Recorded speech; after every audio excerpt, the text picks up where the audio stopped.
Bienvenidos a una edición más de Aoman, historias del arte y del judaísmo en Radio Sefarad. Empezar como siempre recordando a nuestra audiencia que nos puede escuchar viendo un vídeo en el que poder ver parte de las obras de las que estamos hablando. Hoy estamos hablando de la obra de uno de los grandes pintores del siglo XX, Amadeo Modigliani.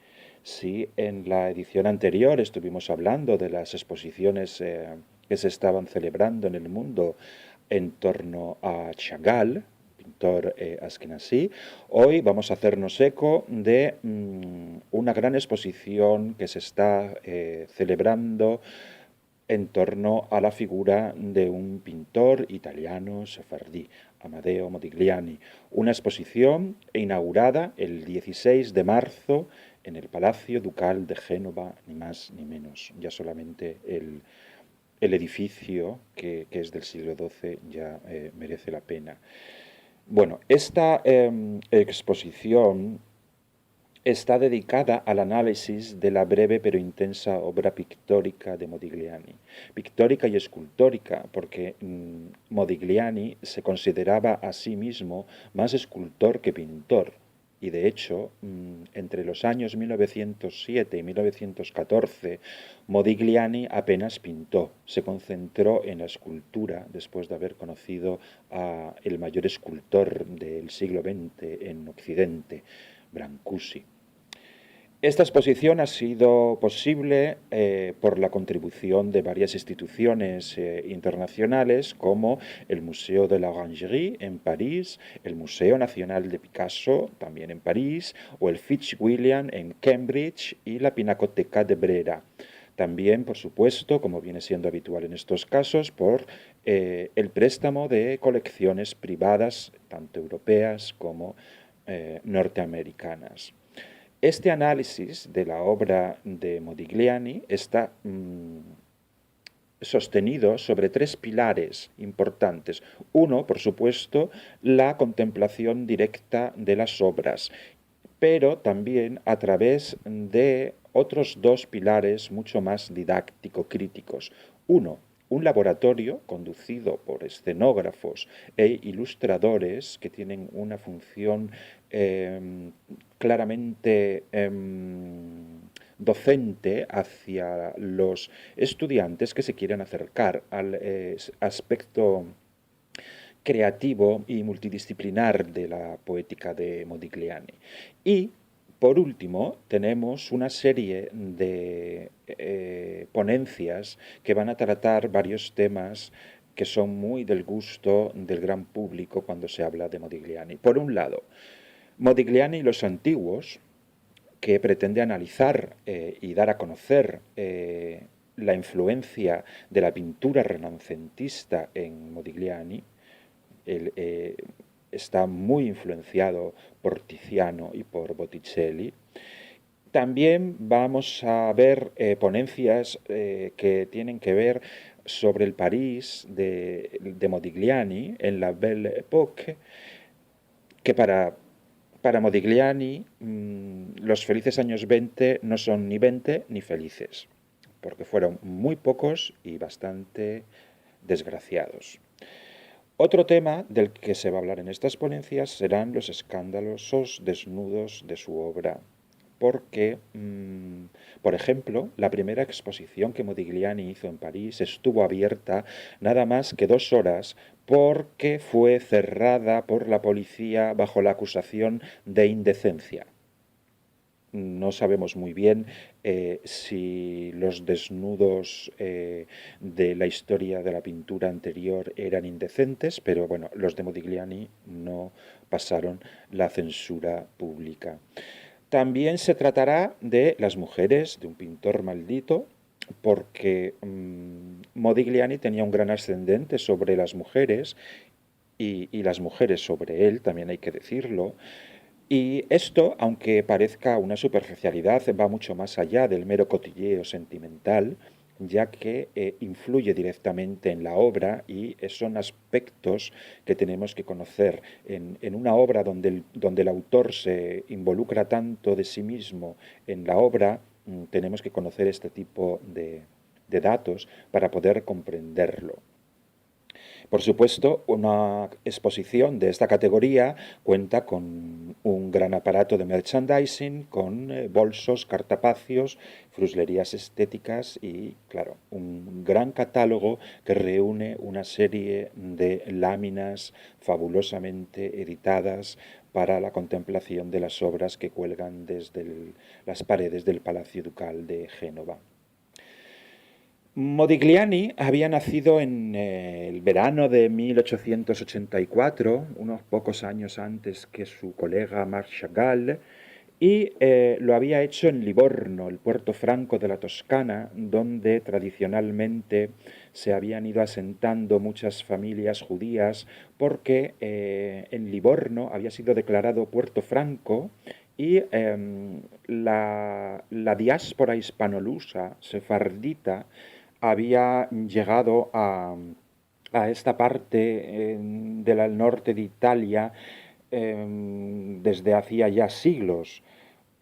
La familia de Modigliani, por parte de madre, descendía de la misma rama que la de Baruch Spinoza, el filósofo sefardí, y por parte de padre provenía de un prestamista romano que había caído en desgracia. Había tenido un varapalo en unos negocios en Córcega que habían llevado a la empresa familiar a la bancarrota y desde prestamista tuvo que pasar a pedir préstamos para poder mantener a la familia, sobre todo porque en el momento de la bancarrota fue cuando nació Amadeo Modigliani, el cuarto hijo de la familia, que tenían que mantener. Modigliani pronto decidió ponerse a estudiar arte, se sintió muy atraído desde niño ya por los bocetos y los dibujos, estudió en varios sitios, pero quizás el más representativo para él fue la Escuela de Desnudos de Florencia en 1902 y en 1906 se va hacia Francia, cuando las vanguardias todavía estaban arriba en la colina en Montmartre y todavía no habían bajado a Montparnasse. Será en París donde se desarrolle la etapa más fructífera para la obra de Modigliani y para su vida también. Y esta etapa está marcada por una clara oposición muy delimitada como las formas de sus figuras, de sus retratos. Por un lado tenemos la belleza de su obra, que es innegable, y por otro lado tenemos la catástrofe de su vida. La obra está nimbada, vamos a decir, por una languidez renacentista, anaranjada o de colores muy luminosos, con una intensa prospección espiritual en lo que es el conjunto de la obra, representando estilizadas formas verticales de cuellos magníficos, con expresivas miradas llenas de profundidad. Pero, sin embargo, toda esta belleza armónica está contrapuesta con los excesos noctámbulos de la bohemia parisina de principios del siglo XX en París y todo lo que eso conlleva. Por ejemplo, los defectos alimenticios continuados en un tuberculoso que está aspirando polvo dedicándose a la escultura, por solo poner un ejemplo de la situación. Modigliani no conseguía tener éxito con sus cuadros. Consiguió un marchante judío, polaco, Leopold Sborowski, que llegó a pagarle 10 francos por cada retrato de los muchos que le encargó. Pero, bueno, 10 francos de la época, cuando no tienes nada, significan mucho, pero realmente 10 francos por un retrato de Modigliani es absolutamente nada si lo comparamos con las cifras astronómicas con las que han llegado a subastarse obras en Christie's New York, alcanzando los 170 millones de dólares. Un aspecto que a Modigliani se le iba bien, aunque breve, pero muy bien, fue el del amor. En 1912, la escultora oficial del Estado de Israel, que entonces todavía era una estudiante, Hannah Orloff, había ido a París a estudiar y fue la que le presentó a la que sería su musa y madre de hijos y amor de su vida, Jeanne Eviterne.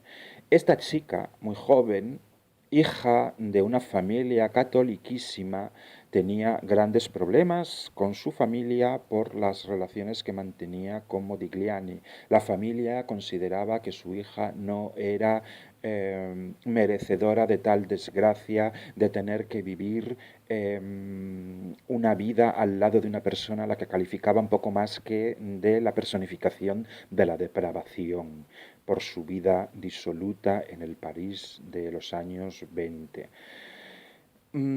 Tuvieron una hija a la que tuvieron que dar en acogida, no en adopción, sino en acogida a una institución porque eran incapaces materialmente de hacerse cargo de la manutención de la criatura. Esto nos hace ver la verdadera situación existencial del día a día de esta pareja en el hambre, en la miseria. Esta situación llega ya a la tragedia el 24 de enero de 1920, cuando con 35 años Modigliani muere por una meningitis desarrollada a través de su tuberculosis.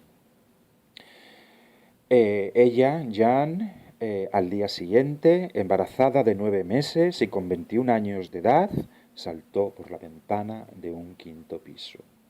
Al día siguiente se celebró, se llevó a cabo, mejor decir, el funeral de Modigliani, que tuvo que ser pagado por una colecta que organizó otro de los grandes nombres de la escuela judía de París, Moïse Kisling.